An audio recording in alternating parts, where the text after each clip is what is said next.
faith who can be your solution to your problem. That's why God said never hates anybody. Never hates anybody. But run away from sin. Amen. Run away from the one who always quarrels.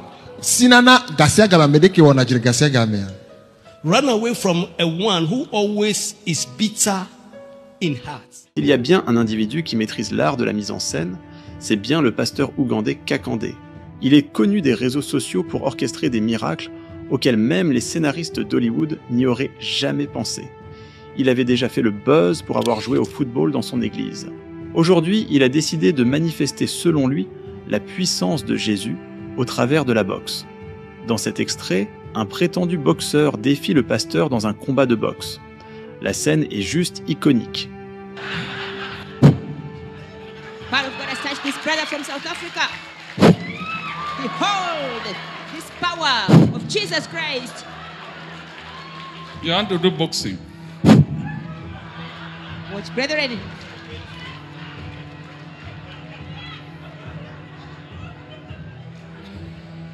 Watch this boxing fight between the brother from South Africa and Prophet. Mieux encore, dans une de ses autres vidéos, il s'est transformé en athlète, en défiant ses fidèles à une course de vitesse. Course à laquelle il est évidemment gagnant, car inspiré par Jésus. Go! Watch the young man running very fast. He's confused, going backwards. Les plus controversés de cette liste. Ce pasteur est connu pour utiliser des moyens de délivrance et de guérison, peu catholiques. On le voit d'ailleurs ressusciter une femme qui serait morte. Le pasteur, sûrement guidé par la volonté divine, fera de nombreux gestes et grimaces, afin de sauver la demoiselle du séjour des morts. Il ira même s'allonger sur cette dernière, probablement pour mieux communiquer avec elle.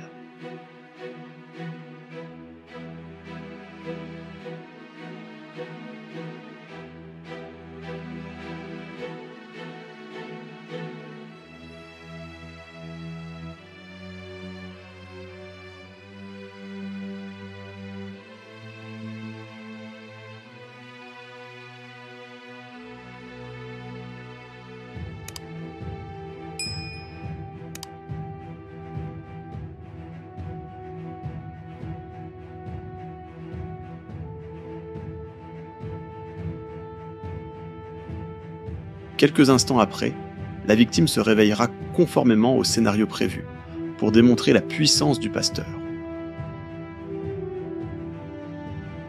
Le pasteur Emmanuel Makandiwa, qui fait perdre du poids instantanément à ses fidèles.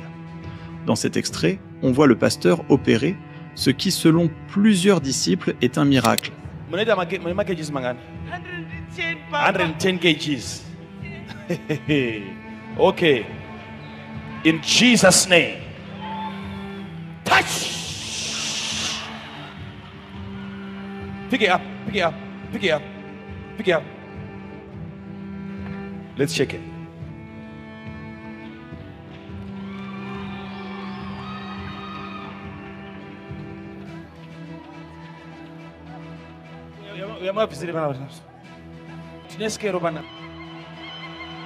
Mangamori 110. 110, Papa.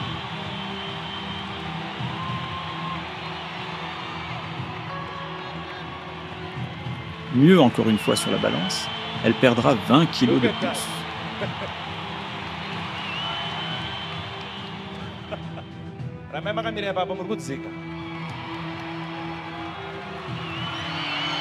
Look at that. Look at that. Unbelievable. It's Look at that. Unbelievable. Look at that. Look at that. Look at that. 80, Papa, 80 kg. She's now 80 kgs. From 110, she's coming down. Michael.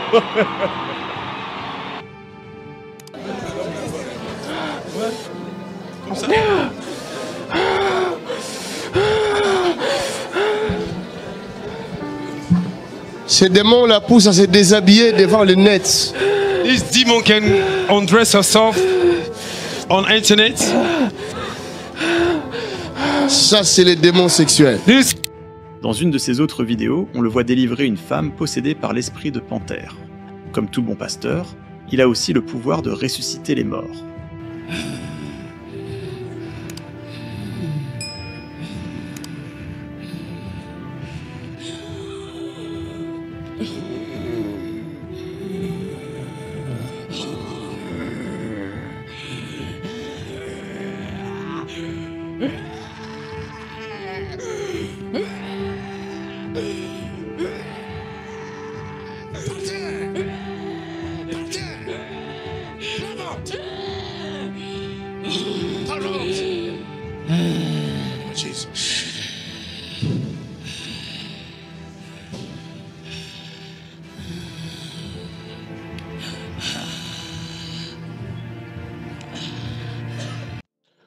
Otep, cher Kamit, je vais parler avec vous aujourd'hui une fois de plus de religion, plus précisément la religion chrétienne.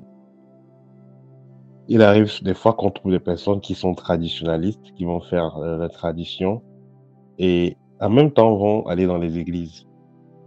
Et qu'est-ce qu'elles vous disent souvent? Elles vous disent souvent que bon, elles font la religion, mais parfois le Seigneur peut être distrait ou peut ne pas être attentif et le diable frappe. Donc, pour pallier à cela, il y a quand même les petits gris-gris ou la petite écorce là qui va être là pour contrecarrer au cas où. Voilà, beaucoup pensent comme ça.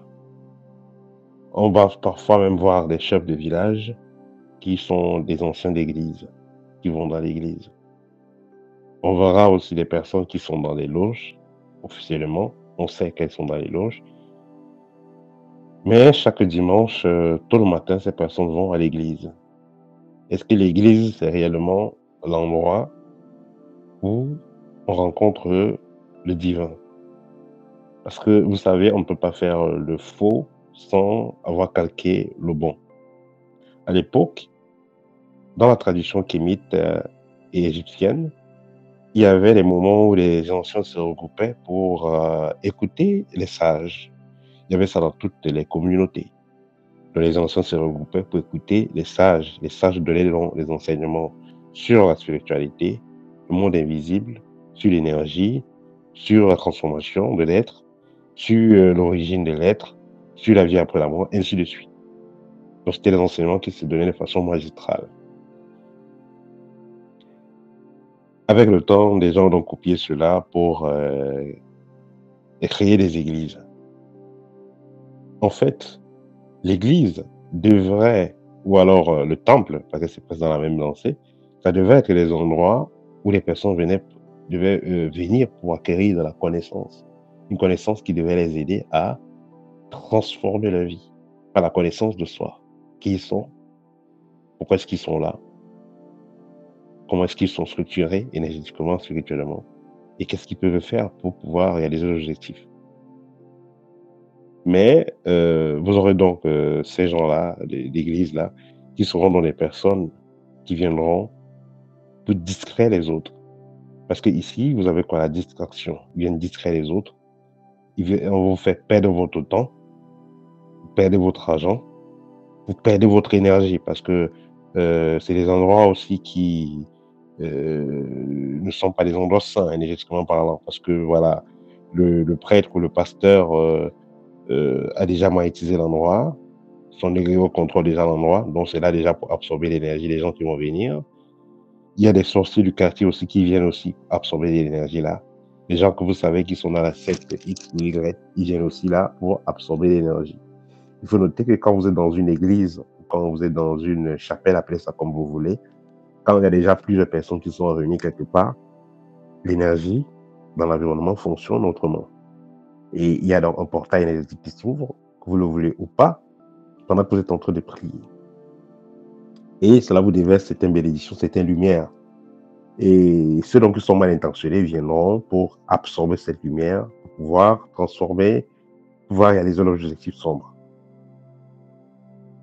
Voilà, dans l'église, on vous dit toujours, crois seulement et tu seras sauvé. Crois seulement et tu seras sauvé. Quelle arnaque! Il ne suffit pas seulement de croire pour être sauvé. Sauvé de quoi? Comme je vous l'ai dit, le plus important pour l'être humain incarné dans la matière, c'est de savoir qui il est, quelle est sa mission de vie et qu'est-ce qu'il faut pour qu'il puisse réaliser cette mission-là. C'est tout. Ici, on vient tout simplement vous endormir pendant qu'on vous dépouille énergétiquement et financièrement. Voilà. Donc, ça, c'est le petit partage que je voulais faire avec vous. Quand vous voyez donc le monsieur qui est dans la vidéo, vous comprenez un peu qu'est-ce qu'il peut donner comme idée, comme énergie au jeune homme qui va voir cela, au jeune garçon qui va voir cela, à la jeune fille qui va voir cela. Vous voyez que celui qui est devant vous, lui-même énergétiquement, il n'est pas normal. Il est lui-même déboussolé énergétiquement. Quel est l'enseignement? Quelle est l'énergie qu'il va transmettre à la nouvelle génération? Donc, vous devez être conscient, chers parents, où vous amenez vos enfants. Vos enfants vont suivre qui? Vous-même, vous allez suivre qui? Parce que les gens que vous suivez, les gens que vous entendez, les gens avec qui vous passez le temps, ces personnes-là vous transmettent, que vous le voulez ou pas, vous transmettent certaine énergie, et cette énergie va influencer votre avenir, va influencer votre vie. Voilà. Vous devez donc être conscient plus que jamais que vous êtes responsable de tout ce que vous faites comme opération spirituelle, de là où vous allez passer votre temps avec vos proches. Vous êtes responsable de cet endroit-là. On vous a pas mis la machette au cou ou bien la corde au cou pour aller là-bas. Si vous décidez d'y aller, pour prendre, disons, des enseignements, vous devez savoir que vous êtes responsable de cela. Le plus important, c'est pas seulement ce que la personne vous dit, mais voyez aussi comment la personne vit, voyez aussi voilà, qu'est-ce qu'elle représente, qu'est-ce qu'elle transmet comme énergie. Et non seulement ce qu'elle va transmettre comme parole. Parce qu'on peut avoir des bonnes paroles et transmettre une mauvaise énergie, transmettre un mauvais exemple. Voilà, c'est tout le partage pour aujourd'hui. Au tête et à très bientôt.